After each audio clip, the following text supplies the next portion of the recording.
Good evening, friends, fiends, and night owls supremes. Welcome to A Bit Late. It's me, A Bit Frank, and welcome to the bewitching hour. Mwahaha. I am finally cozy. Today was one of those days where no matter how many layers you wear, the cold rain just sort of permeates into your very bones, and it doesn't go away until you curl up with some blankets, hot chocolate. Actually, I've been doing hot cider. 'Tis the season, right? And of course a pile of cat familiars around too. And with that cozy imagery, or maybe it's a reality for you, you lucky fiend you, let's settle in for tonight's curiously unsettling tale, The Dead Woman's Photograph. Virgil Hoyt is a photographer's assistant up at St. Paul, and a man of a good deal of taste. He has been in search of the picturesque all over the West and hundreds of miles to the north in Canada, and can speak 3 or 4 indigenous dialects and put a canoe through the rapids. That is to say, he is a man of an adventurous sort and no dreamer. He can fight well and shoot well and swim well enough to put up a winning race. And he can sit all day in the saddle and not dream about it at night. Pretty sure that's a horse's saddle. Or maybe it's not. Maybe this got really scandalous really fast. Wherever he goes, he uses his camera. Quote, "The world," Hoyt is in the habit of saying to those who sit with him when he smokes his pipe, was created in 6 days to be photographed. Man, and especially woman, oh bother, was made for the same purpose. Friends and fiends, I guess we've been made to be photographed? Clouds are not made to give moisture, nor trees to cast shade. They were created for the photographer. End quote. And I just wonder what everyone did with these clouds before photography was invented for all those many years. Oh, Virgil Hoyt. Anyway, in short, Virgil Hoyt's view of the world is whimsical, and he doesn't like to be bothered with anything disagreeable. So he's not a dreamer, but he's whimsical. Got it. Sounds like he's just carefree. But anyway, he doesn't want to be bothered with anything disagreeable. That is the reason that he loathes and detests going to a house of mourning to photograph a corpse. The horribly bad taste of it offends him partly, and partly he is annoyed at having to shoulder, even for a few moments, a part of someone's burden of sorrow. Oh. He doesn't like sorrow and would willingly canoe 500 miles up the cold Canadian rivers to get rid of it. Nevertheless, as an assistant photographer, it is often his duty to do this very kind of thing. Gotta get that bread. Cringe. Oh no. Not long ago, he was sent for by a rich family at St. Paul to photograph the mother who had just died. He was very much put out, but he went. He was taken to the front parlor where the dead woman lay in her coffin.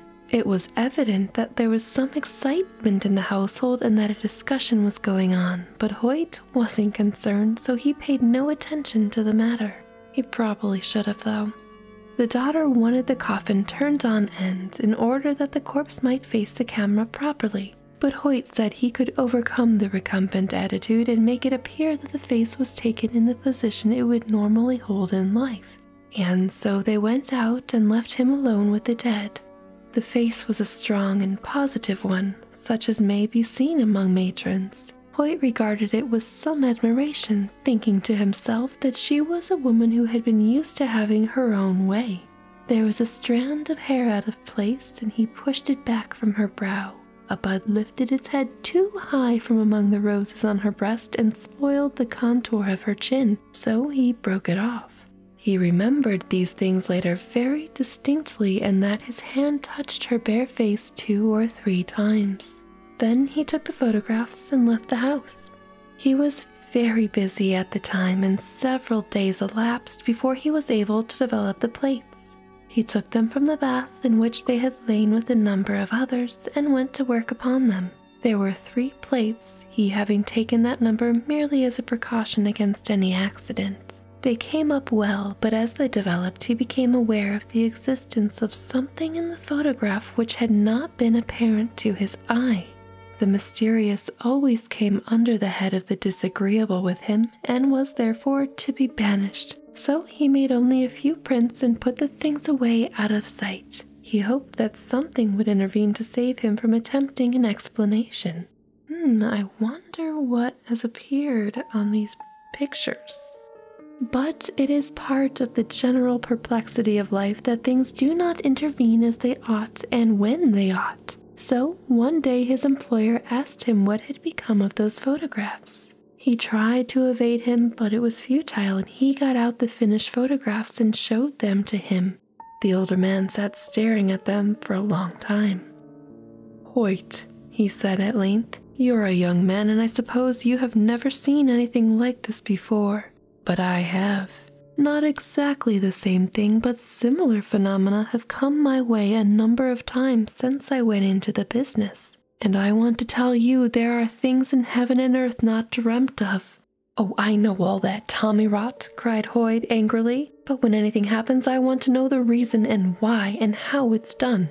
"All right," said his employer. "Then you might explain why and how the sun rises." But he humored the younger man sufficiently to examine with him the bath in which the plates were submerged and the plates themselves. All was as it should be, but the mystery was there and could not be done away with.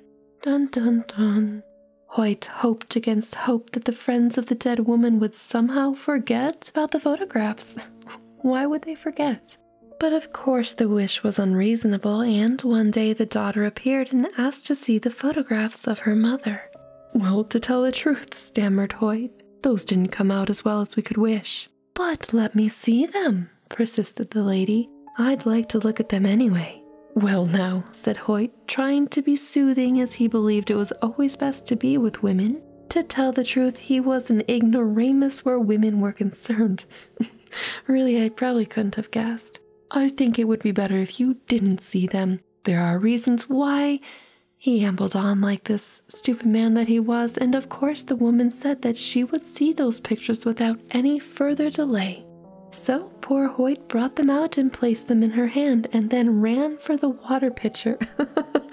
So he just ran out, and had to be at the bother of bathing her forehead to keep her from fainting.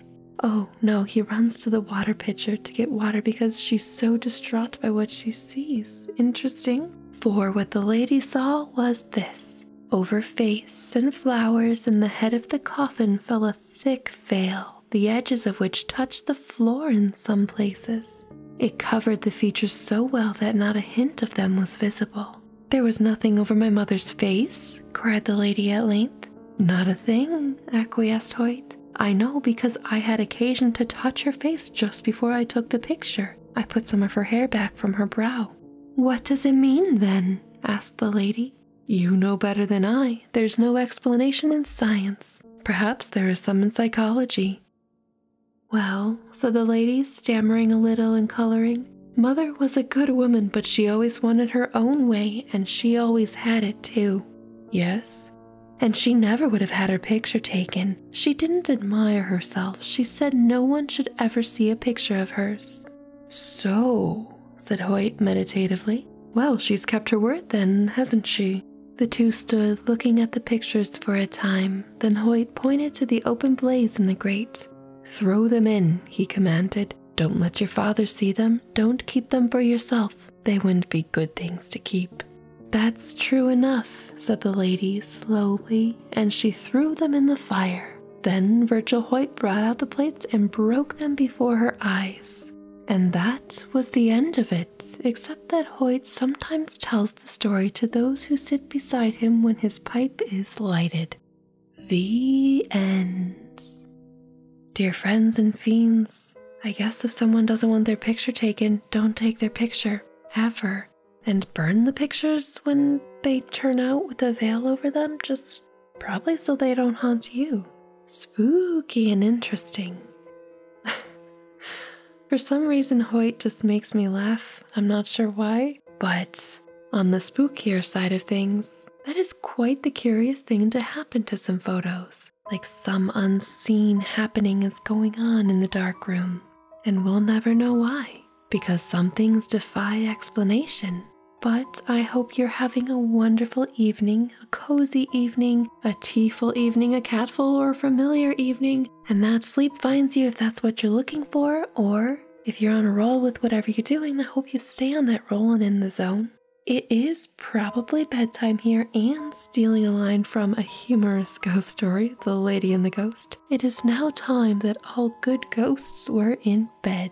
So without further ado from me, off to sleep and dream what you will, or stay a while and enjoy another tale. Whichever you choose, I'll speak to you again, and until then, stay spooky, my friends. Good night.